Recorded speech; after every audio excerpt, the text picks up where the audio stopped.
Today we're going to deploy FerretDB.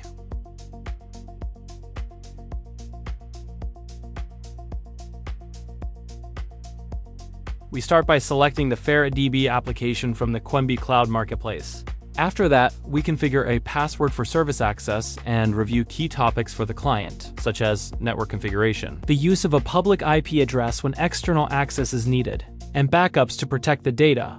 Next, we create the instance.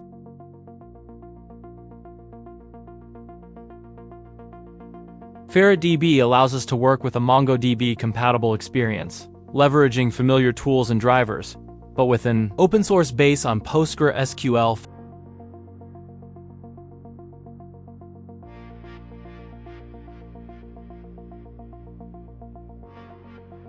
Finally, we verify that the service is operational and ready by performing a few simple checks with the Telnet service to ensure the PostgreSQL port is open.